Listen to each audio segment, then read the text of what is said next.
Be ready. 5 seconds.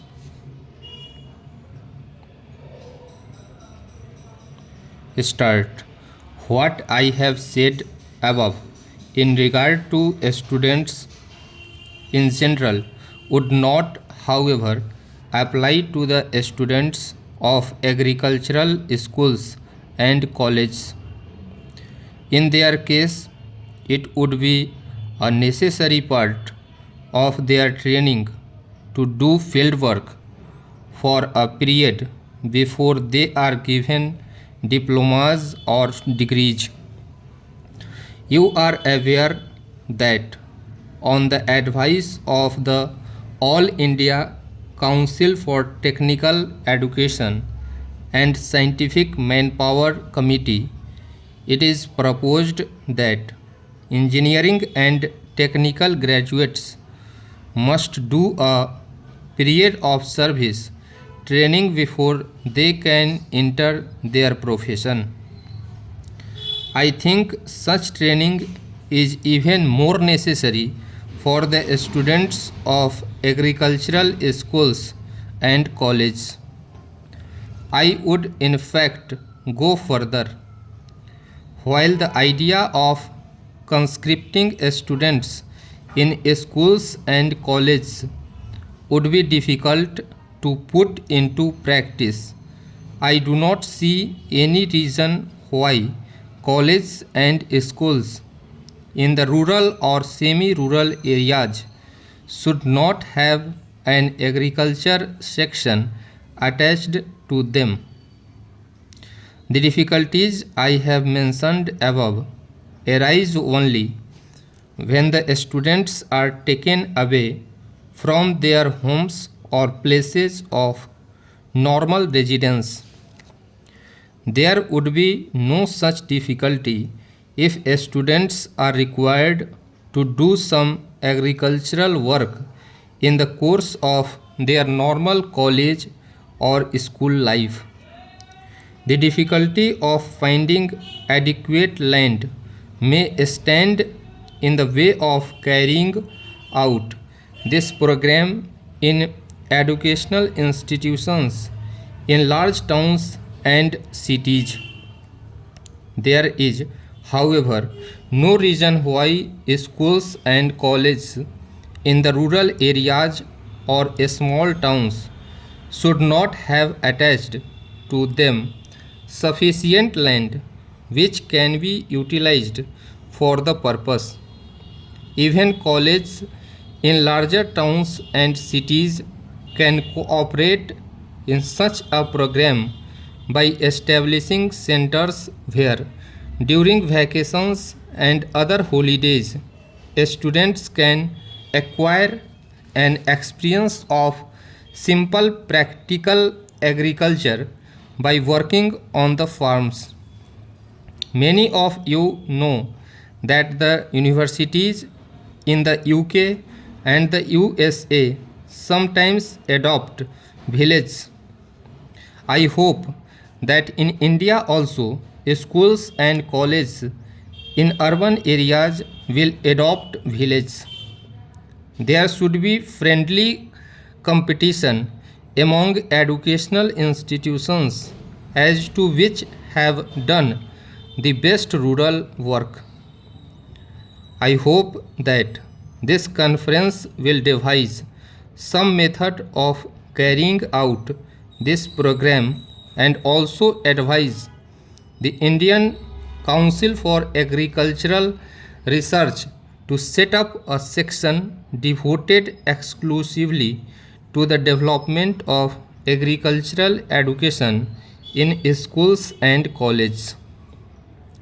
This shall enable youth to overcome the shortage of food in our country in future.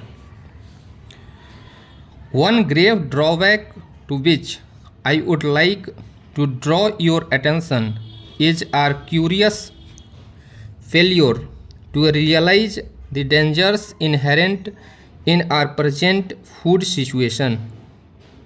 It is strange that, in spite of a shortage of food and the people's knowledge of the fact there is no passionate urge among them to increase food production in the country.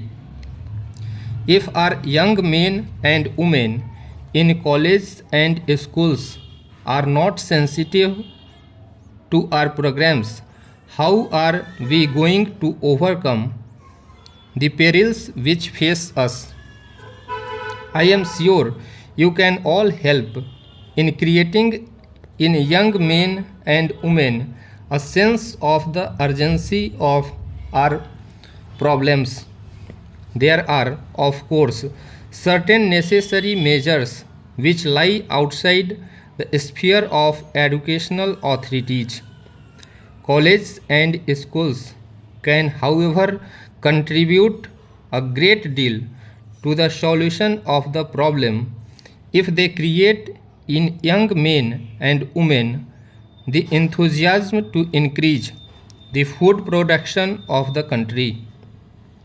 I am sure that if the universities provide extension education in agriculture, it will not only improve the quality of our agriculture but also make a deep impression on the public mind.